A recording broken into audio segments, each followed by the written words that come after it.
Hello guys, welcome back to we are vlogs. ഇന്ന് നമ്മൾ ഉണ്ടാക്കാൻ പോകുന്നത് കപ്പ മത്തി ബിരിയാണിയാണ്.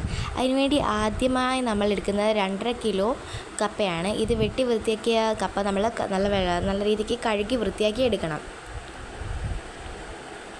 അതിലോട്ട് ആവശ്യത്തിന് വെള്ളം ഊറ്റി കൈ ഉപയോഗിച്ചിങ്ങനെ നല്ല രീതിക്ക് ഞെരടിയാൽ മാത്രമേ അതിലെ ഈ കപ്പയിലെ മണ്ണും ഒക്കെ നല്ല രീതിക്ക് പോകത്തുള്ളൂ. അതിന് വേണ്ടി നല്ല രീതിക്ക് കഴുകണം. അതിനുശേഷം നമ്മൾ എടുത്തിരിക്കുന്ന വെട്ടി വൃത്തിയാക്കിയ 1.5 കിലോ മത്തിയാണ്. പിന്നെ തേങ്ങ, കുറച്ച് കറിവേപ്പില, പിന്നെ ഒരു 10 പച്ചമുളക്, കുറച്ച് ഇഞ്ചി, പിന്നെ ഒരു 3 അല്ലിയോളം വെളുത്തുള്ളി, പിന്നെ സവോള, 1 ടീസ്പൂൺ മഞ്ഞൾപ്പൊടി, ഇവയെല്ലാം കൂടി ഒരു മിക്സിയിലിട്ട് അരച്ചെടുക്കണം. അതിനുശേഷം നമ്മളൊരു ചട്ടിയിലോട്ട് കുറച്ച് മത്തി ഇട്ട് കൊടുക്കുന്നുണ്ട്. അതിൽ മത്തിയെല്ലാം ഇട്ട ശേഷം അരപ്പെല്ലാം കൂടി ഇട്ട് നല്ല രീതിക്ക് ഒന്ന് കൈ ഉപയോഗിച്ച് ഇളക്കണം. ഇതിന് വേണ്ട 1 ടേബിൾ സ്പൂണോളം ഉപ്പ് നമ്മൾ ഇതിലോട്ട് ആഡ് ചെയ്യേണ്ടതാണ്. അത് നമ്മുടെ ആവശ്യമായ നമുക്ക് അതിലോട്ട് ചേർക്കാവുന്നതാണ്. അതിനുശേഷം മത്തി കൈ ഉപയോഗിച്ച് നല്ല രീതിക്ക് ഞെരടിയെടുക്കണം. എന്നാൽ മാത്രമേ ഇതിൽ നല്ല രീതിക്ക് ഉപ്പും എല്ലാം പിടിക്കത്തുള്ളൂ. അതിനുശേഷം അതിനാവശ്യമായ വെള്ളമെല്ലാം ഊറ്റി അടുപ്പിലോട്ട് വെക്കണം. അത് കുറച്ച് നേരം മൂടി വെച്ചൊന്ന് വേവിക്കാൻ വെച്ചതിന് ശേഷം നമുക്ക് കപ്പ കുക്കറിൽ കയറ്റാം.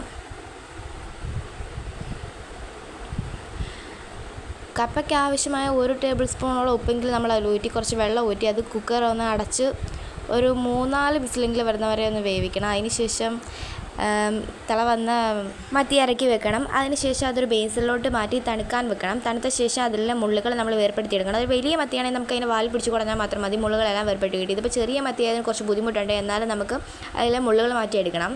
അത് കുറച്ച് മെനക്കേടുള്ള പരിപാടിയാണ്. എന്നാൽ അതിലെ മുള്ളുകളെല്ലാം മാറ്റിയെടുക്കുമ്പോഴേ നമ്മൾ കപ്പയ്ക്ക് അതിൻ്റെ മിക്സ് ചെയ്യുമ്പോഴത്തേക്കും നല്ല ടേസ്റ്റായിട്ട് നമുക്ക് കഴിക്കാൻ പറ്റത്തുള്ളൂ. ഇതിപ്പോൾ നമ്മളൊരു ബ്ലേസറിലോട്ട് മുള്ളുകളെടുത്ത് മാറ്റിയിട്ടേക്കുന്നതാണ് കാണിക്കുന്നത്.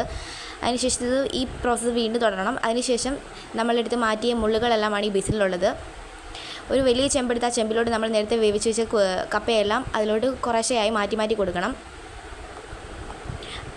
അത് മാറ്റിയ ശേഷം നമ്മൾ നേരത്തെ മുള്ള് മാറ്റി വെച്ചിരിക്കുന്ന മത്തി ആ ചെമ്പിലോട്ട് ഇട്ടിട്ട് അതിൽ കൂടെ കുറച്ച് പച്ചവെളിച്ചെണ്ണ ഊറ്റി അത് അടുപ്പിൽ കയറ്റി കുറച്ച് നേരം ഒന്ന് അടച്ച് വേവിക്കണം.